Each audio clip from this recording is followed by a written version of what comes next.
ये सब प्रासंगिक क्यों है? इसके ढेरों कारण हैं, जिनमें से कई कारण बड़े ही स्वाभाविक भी हैं। सबसे पहली बात ये है कि हम जानते हैं कि केकड़े पिछले 35 करोड़ सालों से किसी न किसी रूप में इस ग्रह पर रहते आए हैं। ये बहुत ही लंबी समय अवधि है। पृथ्वी पर करीब साढ़े 6 करोड़ साल पहले डायनासोर हुआ करते थे। यहाँ इतने पुराने समय की बात हो रही है कि इसकी कल्पना करना भी हैरान करता है। हालाँकि डायनासोर ऐसे प्राणी थे जो इस ग्रह पर विकसित हुए और फिर शाश्वत समय में प्रवाह में नष्ट भी हो गए। इससे स्पष्ट होता है कि डायमीनेंस हायरार्की प्रभुत्व आधारित उता उदानुक्रम पर्यावरण की एक अनिवार्य और स्थायी विशेषता रही है और सभी जटिल प्राणी इसके अनुसार ही अनुकूलित होते रहे हैं। करीब 33 करोड़ साल पहले प्राणियों के मस्तिष्क और नर्वस सिस्टम आज की तुलना में कहीं अधिक सरल हुआ करते थे। बहरहाल उनके पास पहले से ही वो संरचनात्मक क्षमता न्यूरोकेमिस्ट्री थी जो हैसियत और समाज से जुड़ी जानकारियों को समझने और इस्तेमाल करने के लिए ज़रूरी होती है। इस तथ्य का महत्व शायद ही कभी कम हो। प्रकृति का स्वरूप ये जीवविज्ञान जीवविज्ञान का स्वयं सिद्ध सत्य है कि क्रमिक विकास इवोल्यूशन इवोल्यूशन रूढ़िवादी है। जब किसी चीज़ का क्रमिक विकास होता है, तो वो प्रकृति में पहले से निर्मित चीज़ ही होती है। उसमें एक नई अ, विशिष्टताएँ जोड़ी जा सकती हैं और पुरानी विशिष्टताओं में फेरबदल किया जा सकता है, पर ज़्यादातर चीज़ें जस की तस रहती हैं। यही कारण है कि चमड़ा गड्ढों क्या? चमड़ा दंडों के पंख चमड़ा चमगादड़ को तो चमड़ा गड्ढों एजुकेशन इज़ इम्पोर्टेंट चमगादड़ों के पंख इंसानों के साथ हाथ और अ, व्हेल मछलियों के पंखों के कंकाल आश्चर्यजनक रूप से बिल्कुल समान दिखाई देते हैं। यहाँ तक कि उनमें हड्डियों की संख्या भी समान होती है। क्रमिक विकास ने बहुत पहले ही बुनियादी शारीरिक विज्ञान की आधारशिला रख दी थी। अब क्रमिक विकास मुख्यतः विविधता और प्राकृतिक चयन के ज़रिए सक्रिय रहता है। विविधता के पीछे कई कारण होते हैं। सरल शब्दों में कहें तो इसमें से एक कारण है जीन यानी जनन कोशिका में रहने वाले एक तत्व में फेरबदल और अनियमित परिवर्तन रैंडम म्यूटेशन। ऐसे ही कारणों के चलते हर प्रजाति के प्राणी कई मामलों में आपस में एक दूसरे से अलग होते हैं और समय के साथ प्रकृति उन्हीं में से किसी एक का चुनाव करती है। जैसा कि कहा जाता है, इस सिद्धांत से ही उन्नत काल तक जीवन रूपों में होने वाले निरंतर परिवर्तन प्रकट होते हैं।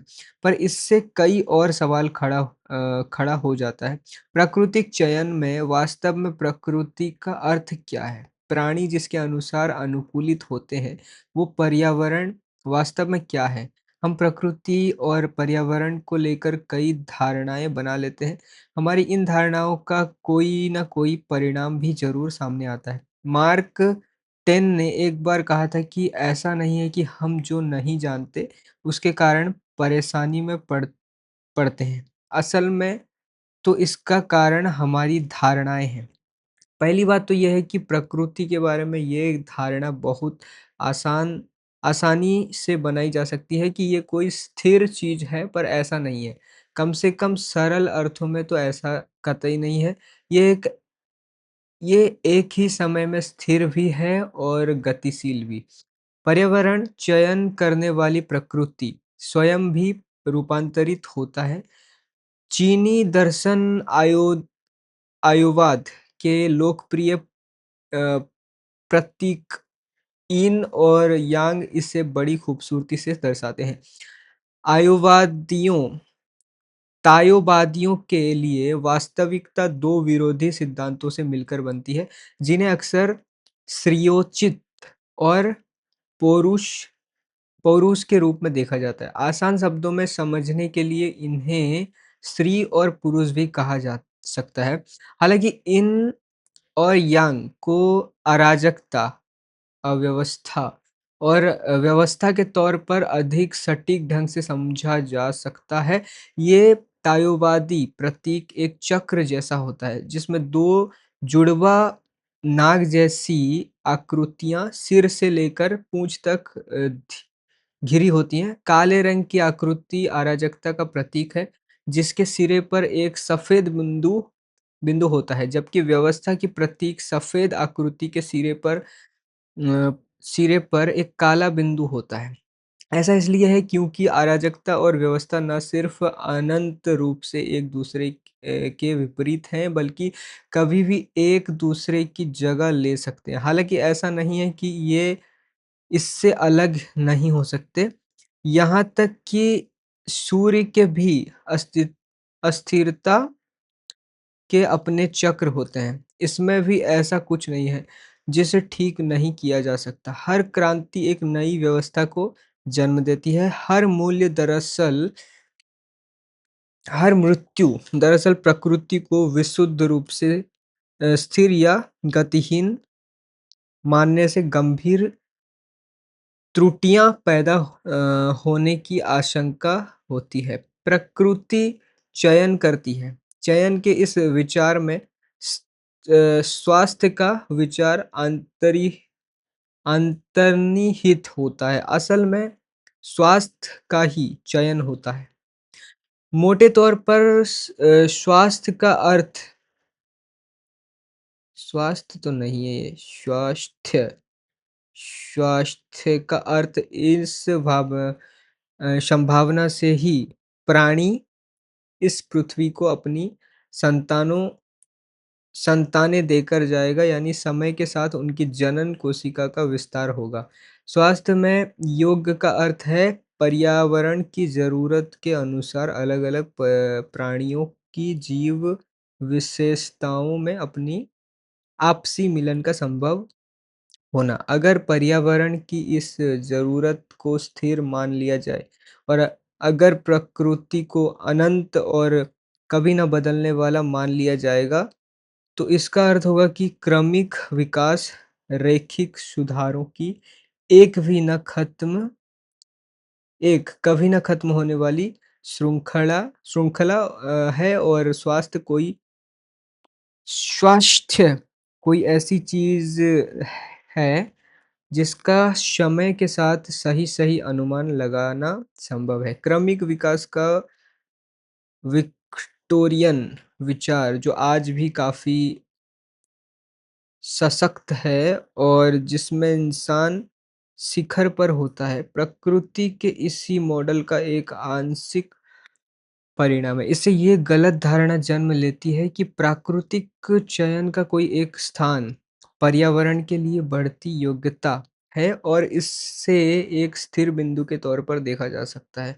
प्र प्रक पर प्रकृति जो असली चयन करता है, सरल अर्थों में भी एक स्थिर चयनकर्ता नहीं है। प्रकृति हर मौके पर अलग-अलग ढंग से कार्य करती है। प्रकृति किसी म्यूजिक स्कोर, संगीत स्वर लिपि की तरह लगातार बदलती रहती है, जिससे आंशिक आंशिक तौर पर यह स्पष्ट होता है कि क्यों क्यों हर संगीत किसी गहरे अर्थ की ओर संकेत करता है। जैसे जब किसी प्रजाति के फलने-फूलने में सहायक कर रहा पर्यावरण बदलने लगता है, तो उस प्रजाति के सदस्यों को जीने और बच्चे पैदा करने में समर्थ बनाने वाली पर्यावरणीय विशेषताएं भी बदलती हैं। इसलिए प्राकृतिक चयन का सिद्धांत उन जीवों को ठीक से रहने नहीं देता, जो संसार द्वारा प्रस्तुत किए गए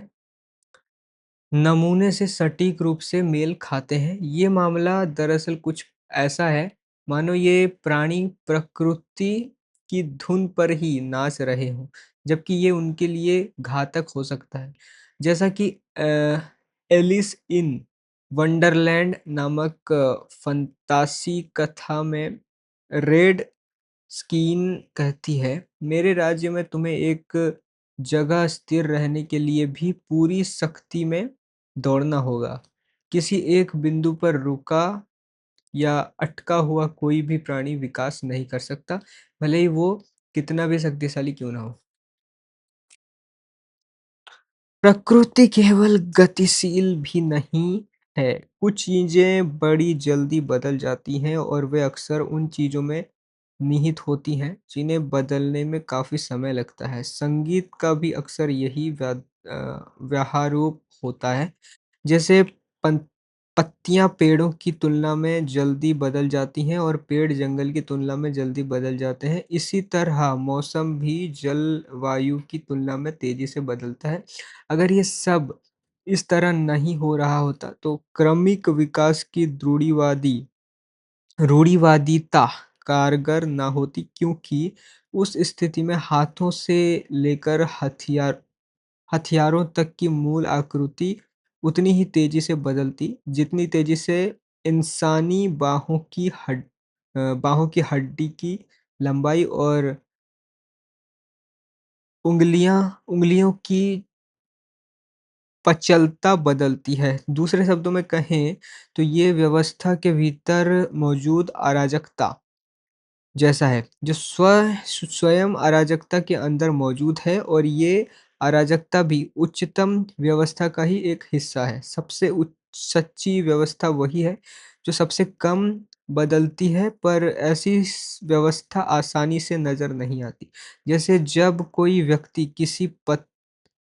किसी पत्ती को देख रहा होता है, तो संभव है कि पेड़ पर उसकी नज़र ही ना जाए। इसी तरह जब कोई व्यक्ति किसी पेड़ को गौर से देख रहा होता है, तो हो सकता है कि जंगल की ओर उसकी नज़र ना जाए। कुछ चीज़ें जो सबसे ज़्यादा वास्तविक होती हैं, जैसे हमेशा से मौजूद डोमिनेंस हायरार्की या प्रभुत्व आधारित पदानुक्रम, वे कभी दिखाई नहीं देती हैं। प्रकृति की रोमांटिक अवधारणा बनाना प्रकृति की रोमांटिक अवधारणा बनाना भी गलत होता है। कंक्रीट के जंगलों जैसे शहरों में रहने वाले अमीर और आधुनिक लोग पर्यावरण को किसी प्राचीन और स्वयंगरलोक संगलोकीय चीज़ की तरह देखते हैं। मानो वो कोई फ्रेंच अ, इम्प्रेशनिस्ट लैंडस्केप फ्रांसीसी प्रभाववादी परिदृश्य हो। इसी तरह इको एक्टिविस्टों का दृष्टिकोण तो और अधिक आदर्शवादी होता है। वे तो प्रकृति को इतना सामंजस्यपूर्ण, संतुलित और परिपूर्ण मानते हैं, मानो उसमें मानव जाति के लिए विद विघ्न, अव्यवस्था और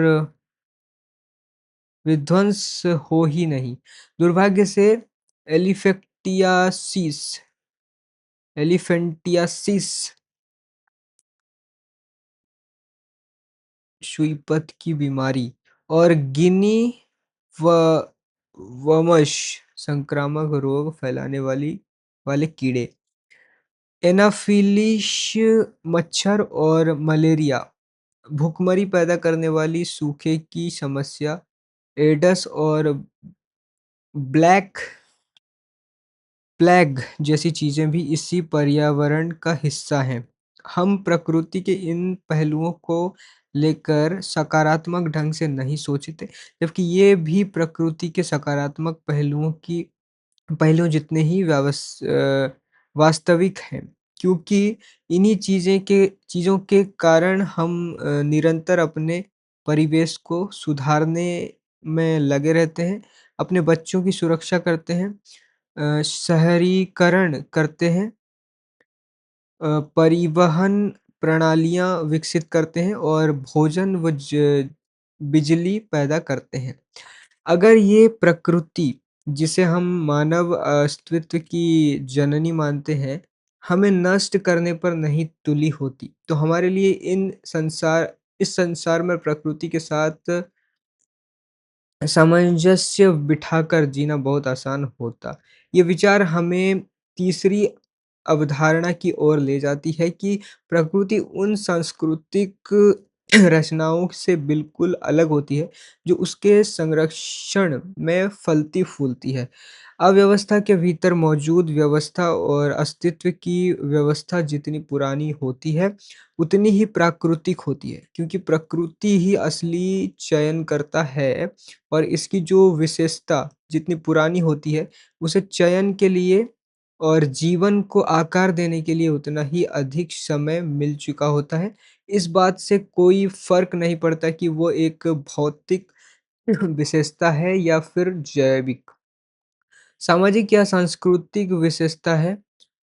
डार्विन के दृष्टिकोण से देखें तो सबसे महत्वपूर्ण है उस विशेषता का स्थायी होना। डोमिनेंस हायरार्की भले ही कितनी भी सामाजिक या सांस्कृतिक नजर आए, पर उसका अस्तित्व करीब 50 करोड़ साल पुराना है। डोमिनेंस हायरार्की इस संसार की एक स्थायी विशेषता है, ये स्थायी है, वास्तविक है, ये ना तो पूंजीवाद है, ना साम्यवाद है और ना ही मिलिट्री इंडस्ट्रियल कॉम्प्लेक्स है। ये ये पितृसत्ता भी नहीं है, पैट्रियार्की, जो असल में सिर्फ़ एक नींदनीय, मनमानी और इस्तेमाल करके त्याग दी जाने वाली सांस्कृतिक कलाकारी मात्र है। सबसे गहन अर्थों में देखा जाए, तो ये कोई इंसानी रचना भी नहीं है। असल में ये तो पर्यावरण का एक शाश्वत पहलू है। इस अल इस अल्पकालीन अभिव्यक्तियों पर जो दोषारोपण किया जाता है, वो दरअसल इसके अपरिहा अपरिवर्तनीय अस्तित्व का परिणाम है। हम यानी सम्राट जो इस ग्रह पर जीवन की शुरुआत से मौजूद है, हम बहुत लंबे समय से डोमिनेंस हायरार्की के बीच रहते आए हैं। हम अपना प्रभुत्व स्थापित करने के लिए तब से संघर्ष कर रहे हैं, जब हमारे शरीर पर ना तो त्वचा थी, ना हाथ थे, ना फेफड़े थे और ना ही हड्डियाँ थी। संसार में संस्कृति के अलावा भी ऐसा बहुत कुछ मौजूद है, जो प्राकृतिक है और डोमिनेंस हायरार्की का अस्तित्व तो पेड़-पौधों से भी अधिक पुराना है। इस लिहाज से हमारे मस्तिष्क का 1 मिनट, इसमें बहुत बार डोमिनेंस हायरार्की का ज़िक्र किया गया। जी, मैंने ये बताओ डोमिनेंस हायरार्की का मतलब क्या है? इसके बारे में थोड़ा बताओ मुझे। डोमिनेंस हायरार्की एक सोशल स्ट्रक्चर होती है जिसमें एक ग्रुप या स्पीशीज के मेंबर्स एक दूसरे के ऊपर या नीचे रैंक किए जाते हैं। इसमें जो टॉप पर होते हैं उन्हें ज्यादा रिसोर्सेज और प्रिविलेजेस मिलती हैं, जबकि नीचे वालों को कम। ये एनिमल्स और ह्यूमंस दोनों में देखी जा सकती है, ताकि कॉन्फ्लिक्ट कम हो और सोशल ऑर्डर बना रहे। इसको किसने बनाया है? इसको किसी ने बनाया है या फिर ये प्रकृति नेचर में है ऑलरेडी? डोमिनेंस हायरार्की प्रकृति में ऑलरेडी मौजूद है, इसे किसी इंसान ने नहीं बनाया। ये बहुत सारे जानवरों के समाज में देखा जाता है, चाहे वो चिंपैंजी हो, भेड़िए हो या मुर्गियों के झुंड हो। ये सोशल ग्रुप्स में व्यवस्था बनाए रखने और सर्वाइवल में मदद करता है।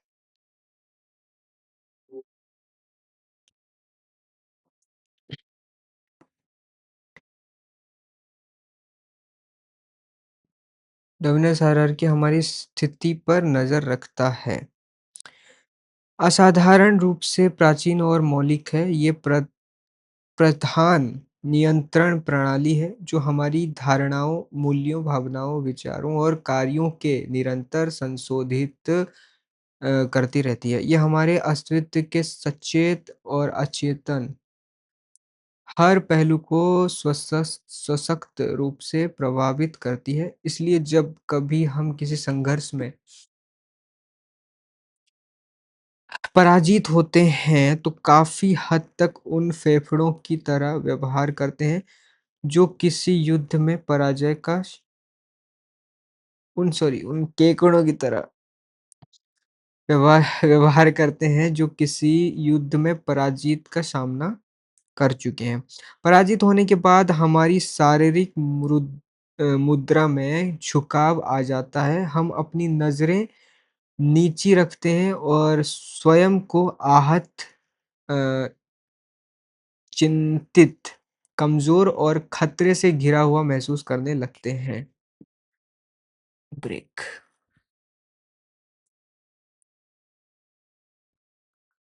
इसके बाद भी अगर हालात नहीं सुधरते तो हम बीमारी की हद तक अवसाद ग्रस्त हो जाते हैं।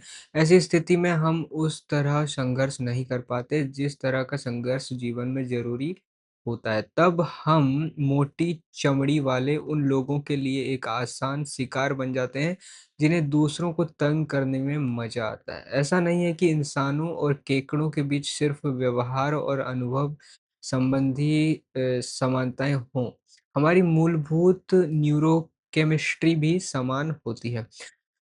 अब ज़रा अ, सेरोटेन सेरोटोनिन नामक उस रसायन पर विचार करें जो केकड़ों के शारीरिक आसन और पलायन करने की उनकी प्रवृत्ति की नियंत्रित नियंत्रित करने को नियंत्रित करता है।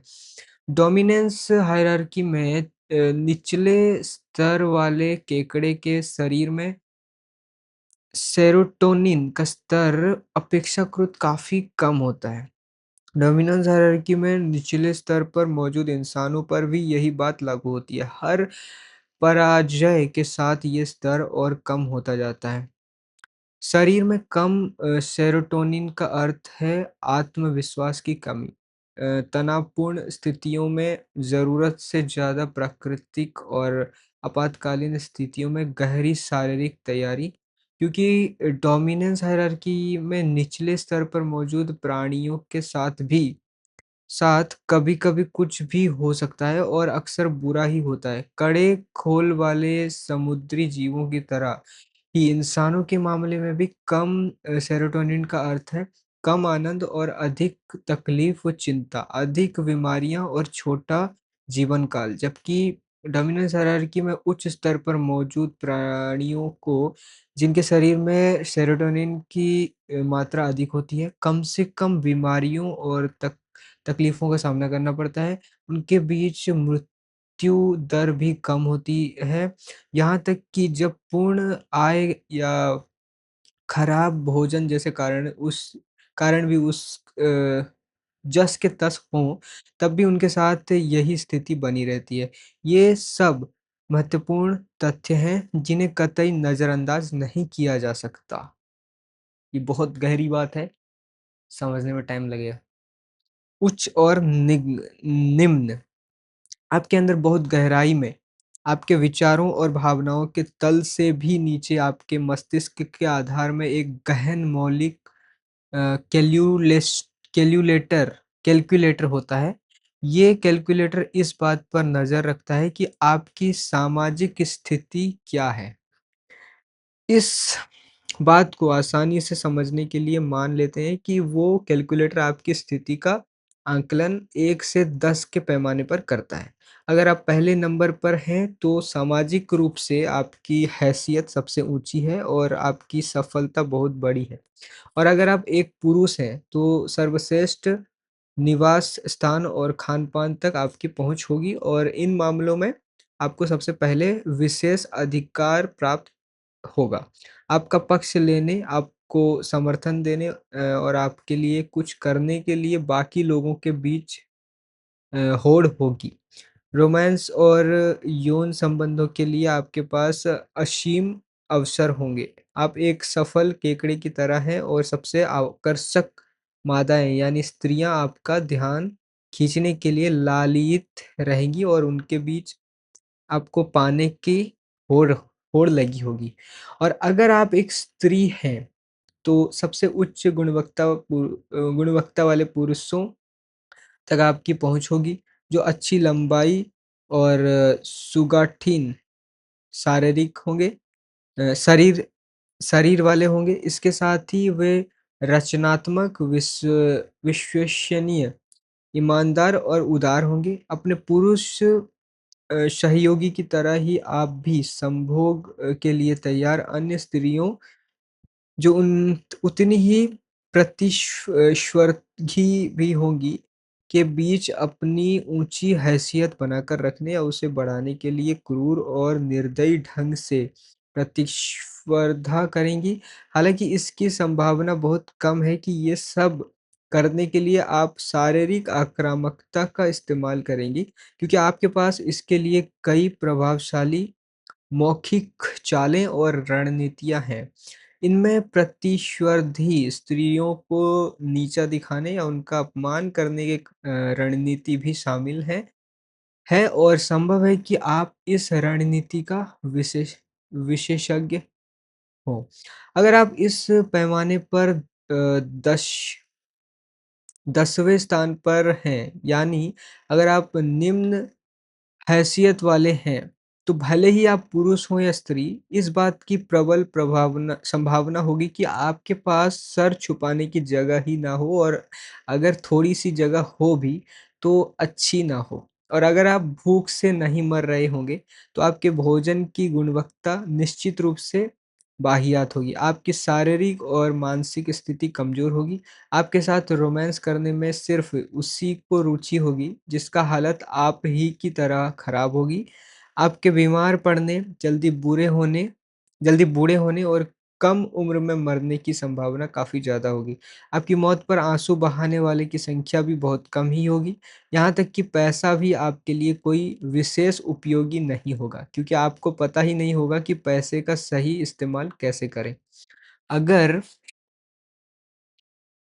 अब तक पैसा हमेशा आपकी पहुँच से दूर रहा है, तो आपके लिए उसका सही इस्तेमाल करना मुश्किल होगा।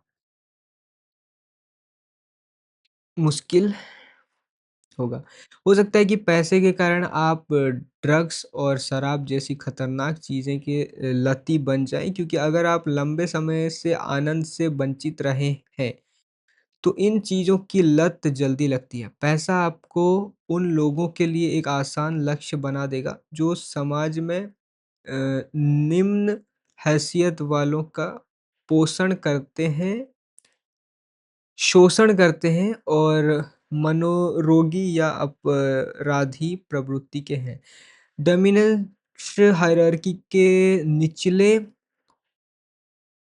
पायदान पायदान पर होना सचमुच बहुत भयानक होता है। आपके मस्तिष्क का वो प्राचीन भाग जो समाज में आपके प्रभुत्व का आकलन करता है, वो इस बात को बारीकी से गौर करता है कि अन्य लोग आपके साथ कैसा व्यवहार कर रहे हैं। इससे वो पता लगाता है कि आप कितने महत्वपूर्ण हैं, जिसके आधार पर वो जिसके आधार पर वो आपकी हैसियत का आकलन करता है। अगर आपके साथी आपको अधिक महत्वपूर्ण नहीं समझते, तो मस्तिष्क का ये हिस्सा आपके शरीर में सेरोटोनिन की उपलब्धता को बाधित कर देगा, जिससे आप भावनात्मक प्रभाव डालने वाली किसी भी स्थिति में खासकर नकारात्मक स्थिति में अधिक प्रतिक्रियावादी हो जाते हैं। हालाँकि उस स्थिति में आपको प्रतिक्रियाशील होने की ज़रूरत होती है, क्योंकि डोमिनेंस हायरार्की के निचले पायदान में आपातकालीन स्थितियाँ आनी आम बात होती हैं और ऐसे में आपको खुद को बचाने के लिए तैयार रहना चाहिए। दुर्भाग्य से शारीरिक स्तर पर होने वाली अधिक प्रतिक्रिया और निरंतर सजगता से 1 मिनट कितना टाइम हुआ है? और 10 मिनट पड़ते हैं।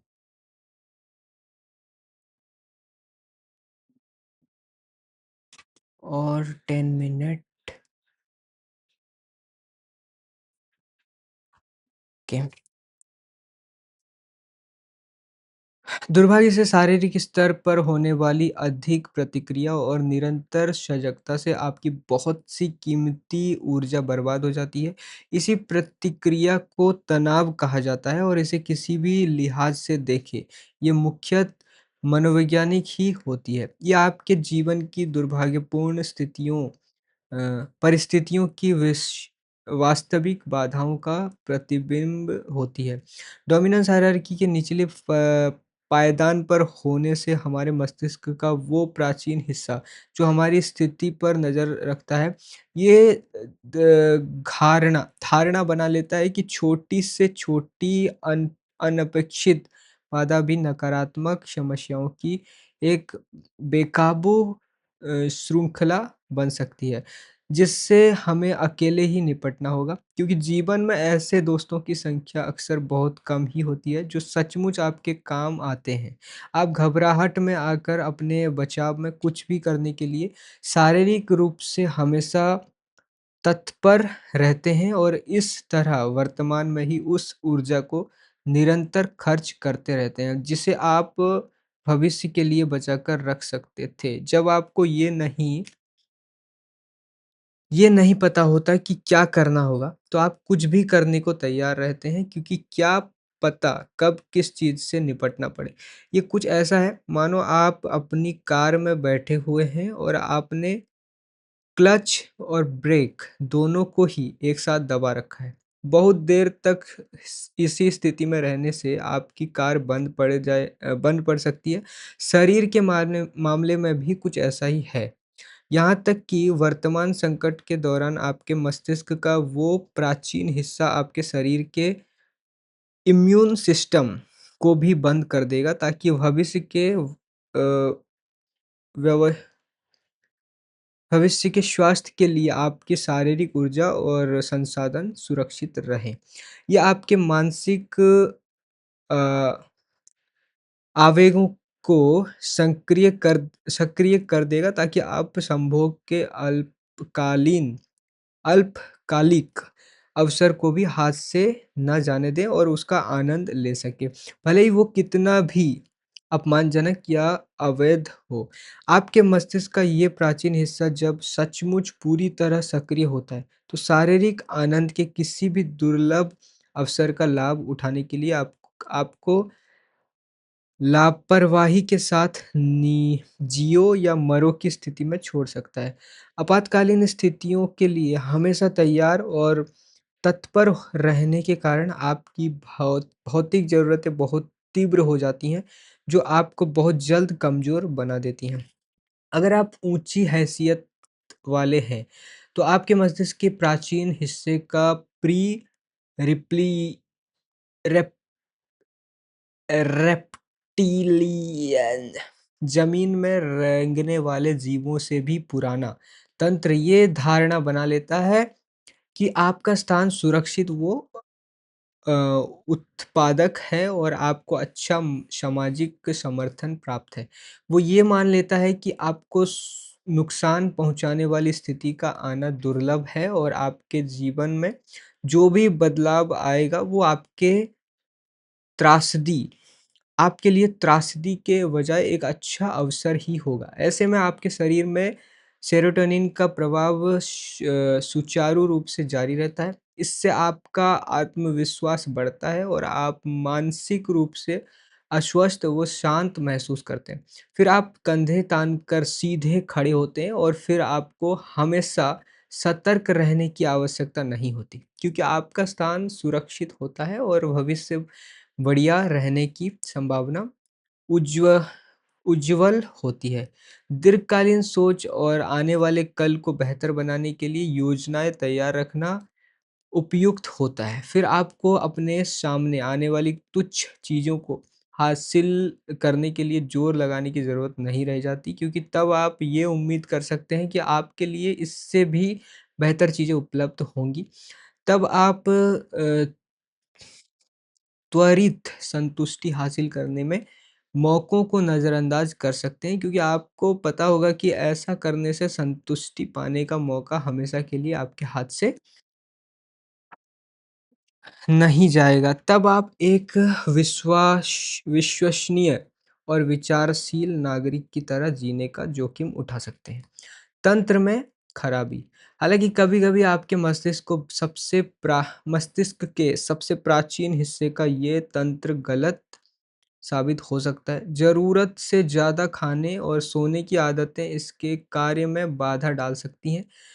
अनिश्चितता की स्थिति में ये अपने ही फंदे में फँस सकता है। शरीर और इसके विभिन्न अंगों को संगीत कि किसी ऑर्केस्ट्रा की तरह भरपूर अभ्यास के साथ चलाने की ज़रूरत होती है। ये प्रणाली को अपना काम सही समय पर और सुचारू रूप से करना होता है, वरना व्यवस्था की स्थिति पैदा हो सकती है। यही कारण है कि इंसानों को एक दिनचर्या की आवश्यकता होती है। जीवन के वे सभी कार्य जो आपको हर दिन दोहराने होते हैं, उन्हें स्वचालित ढंग से करने की ज़रूरत होती है। ये ज़रूरी है कि सारे कार्य स्थिर और विश्वसनीय आदतों आदतों में तब्दील हो जाएँ, ताकि उनकी जटिलता समाप्त हो जाए और वे आपके लिए सरल हो जाएँ, वो उम्मीद के मुताबिक चलते रहें। इस बात को छोटे बच्चों पर गौर करके बेहतर ढंग से समझा जा सकता है।